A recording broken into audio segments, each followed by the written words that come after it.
Hey guys, if you're a woman over 45 and you want to lose weight, you need to know the answer to this one question. Are you a sugar burner or are you a fat burner? Let's dive in. Okay, so let me just do a little bit of a biology anatomy here. So first of all, we have fat all over our body. We've got two kinds of fat. We've got subcutaneous fat, that is just kind of the fat around the areas of our body, right? Around your arms, your legs, your tush, wherever, your face. Then you've got visceral fat around the belly. So if you've got visceral fat around the belly, that is dangerous fat. That is fat that is protecting your organs, usually fat from stress. So I know that you've seen this, and I'm sorry to shame people here, but it's just dangerous fat to have this belly. You see it on guys who they kind of look pregnant. Sorry if that's you. I'm trying to be kind here. Or also if you're an older lady, 45 or older, and you're starting to get that fluff around the middle, you want to know that you're starting to build a little bit of visceral fat and you want to be able to get rid of that. It's kind of that pooch in the middle. If that starts to grow, that's a dangerous fat. And that's where fat accumulates around your organs in order to protect your vital organs from the toxins and all the junk that you've been eating, sugar, namely, and it goes into that fat. And if you've got a lot of stress in your life, that could be also another source of that visceral belly fat. Okay, let's dive into sugar burners. Okay, here are about 5 signs that you are a sugar burner. You cannot go 2 hours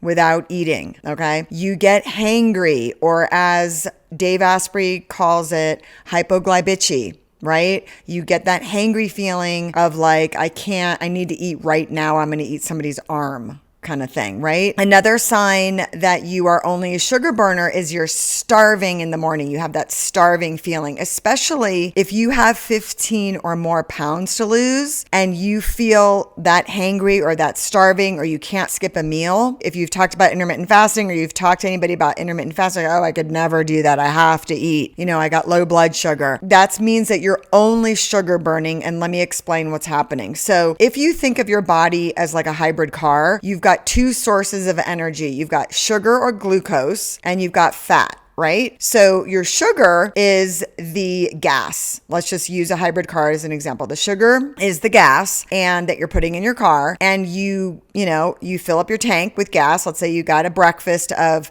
toast or cereal or oatmeal and you fill up that tank. Once you've depleted that, you should be able to switch over to your electric part of your car, right? Or your fat. If you can't do that, if you're empty, if you're feeling like you're empty and you start to get those hangry, headache, starving feelings, that means that you are not metabolically flexible and you are not switching over to fat burning. Okay. And the goal is to fat burn. And I'm sure those of you who are exercising a lot know about like different ways to exercise to fat burn. It's not, it's not a burst. It's like a slow and steady, and then you can start fat burning. You've got to exercise in a cardio state. I'm not an exercise expert, but for about 20 to 30 minutes, and then you start to fat burn like a steady rate of increasing your heart rate, right? Another way to switch over is to intermittent fast. And so if you want to lose weight, you have to be able to bring that blood sugar down, push through the hunger a little bit, lower the insulin on a regular basis. So let's talk about insulin for a second. So what's happening in your body is the pancreas is pushing out insulin, the hormone insulin, which is your fat storing hormone. That's why it's related to this conversation. Because if your insulin is too high, and I always tell people, and if you're a client of mine or you've worked with me before, I'm constantly telling you guys to go to your doctor and get that fasting insulin number. If you are in this weight loss resistance and you can't seem to lose weight, and even if your doctor is saying that you're kind of pre-diabetic and you're not quite there yet, ask for the fasting insulin number. And that number, whatever that is, if it's 6 or above, certainly above 10 and in the teens, you're going to have a really hard time losing weight. And I'm going to explain why. Like I said, insulin is your fat storing hormone.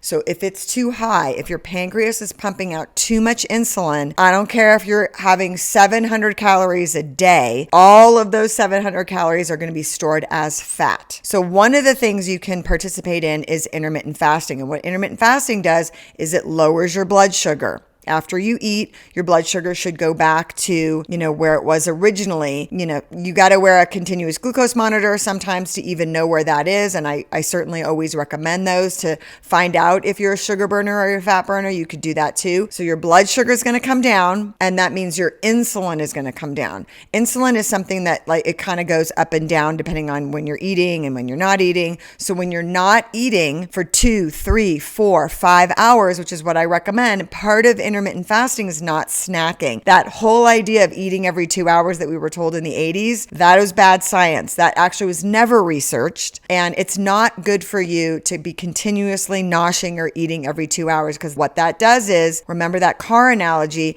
that keeps the blood glucose high. Blood glucose is high, insulin's high, and all you're going to be doing is storing fat, and you're going to be chasing down, trying to fat burn, and you're never going to get there, especially if you're 45 or older, because we just have a harder time reaching into those fat stores. So your fat around your body, your subcutaneous fat, even your visceral fat can be burned, but you're going to have to do a little work. You're going to have to put in some exercise, and I always recommend intermittent fasting and not eating after dinner. That's a big one. So there's parts of intermittent fasting that need to be talked about in order to fat burn if you want to be a fat burner. Not snacking is one of them. A 12 to 14 hour fast, like let's say dinner to breakfast, dinner finishes at 7, let's just say, by 9 o'clock, 9 o'clock, that is a minimum fast in order to maintain. If you really want to switch over metabolically, you're going to have to consistently get to 16 hours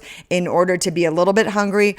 Push through that hunger a little bit, and think of it this way. Hunger is not an emergency, right? Unless you're passing out. And by the way, I am not a doctor. I am not giving medical advice. I am just explaining to you for educational purposes. This is a total disclaimer. For sure, you're going to want to ask your doctor if you're going to want to start fasting any more than you are. Like, you could do the math right now. Pause this video, do the math. Dinner last night, breakfast the next morning. If you're really good with that 12 to 14 hour window, like 7 to 9 a.m. is the first thing you put in your mouth, then push it to 10, push it to 11. That's kind of the easiest way to jump into intermittent fasting and lose weight and switch metabolically into fat burning. Then second thing to do is not snacking. So a lot of people don't want to change anything they're eating when they first start intermittent fasting and trying to fat burn. That's totally fine. Eventually you will get into a weight loss plateau if you've got, over 150 grams of carbs per day. You want to switch that up a little bit and trade that in for protein,